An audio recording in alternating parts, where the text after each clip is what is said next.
السلام علیکم ورحمۃ اللہ وبرکاتہ۔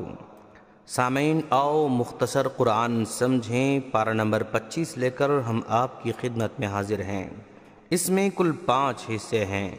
پہلا حامیم سجدہ کا بقیہ حصہ ہے، دوسرا سورہ شورى مکمل ہے، تیسرا سورہ زخرف مکمل ہے، چوتھا سورہ دخان مکمل ہے، پانچواں سورہ جاثیہ مکمل ہے۔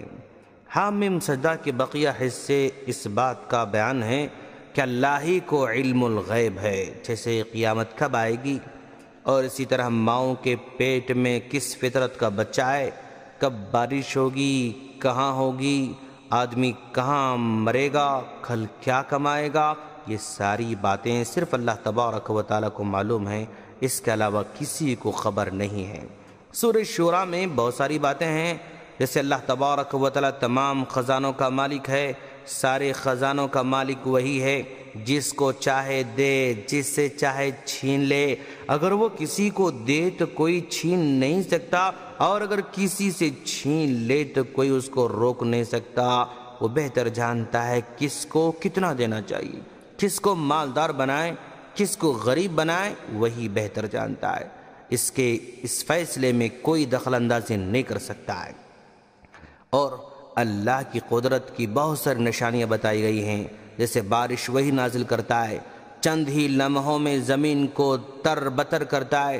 دنیا کی ساری حکومتیں مل کر ایک دن کی بارش برسا نہیں سکتے، ساری دنیا کی دولت سے ایک مرتبہ بھی مکمل زمین پر بارش برسا نہیں سکتے۔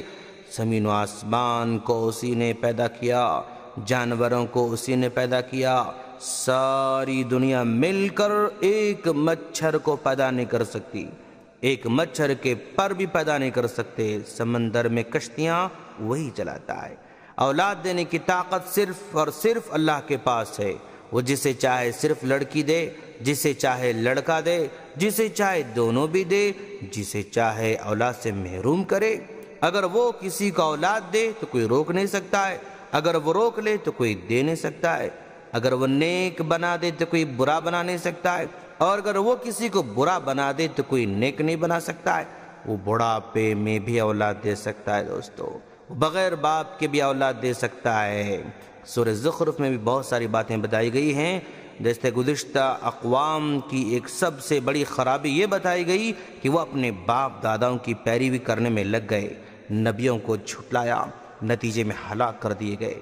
اس لیے جب کبھی اللہ اور اس کے رسول کی بات آئے تو فوراً آمنا وصدقنا کہنا چاہیے۔ باپ داداؤں کی پیروی کرتے ہوئے نبی کی بات کا انکار کیا جائے تو ہلاکت پکی ہے۔ موسیٰ علیہ السلام اور فرعون کا واقعہ بیان کیا گیا ہے۔ جو بھی باطل پر ہوگا، چاہے وہ کتنا بھی طاقتور ہو، اس کی ہلاکت یقینی ہے دوستوں۔ جنتیوں اور جہنمیوں کا بیان بھی ہے کہ یہ دونوں اپنے اپنے ٹھکانے کس طرح زندگی گزار رہے ہوں گے، اس کا بیان ہے۔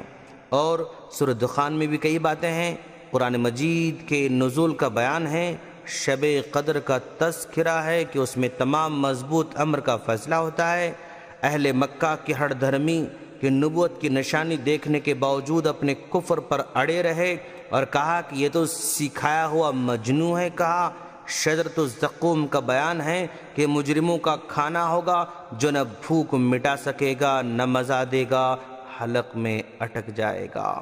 اور پھر سورہ جاثیہ میں بہت ساری باتیں ہیں، اللہ کے نشانیوں کا تذکرہ ہے، آسمان و زمین، انسان، جانور، رات دن کا آنا جانا، بارش کا نازل ہونا، ہواؤں کا اللہ کی قدرت کاملہ کی ہواؤں کا چلنا، یہ اللہ کی قدرت کاملہ کی نشانیاں ہیں۔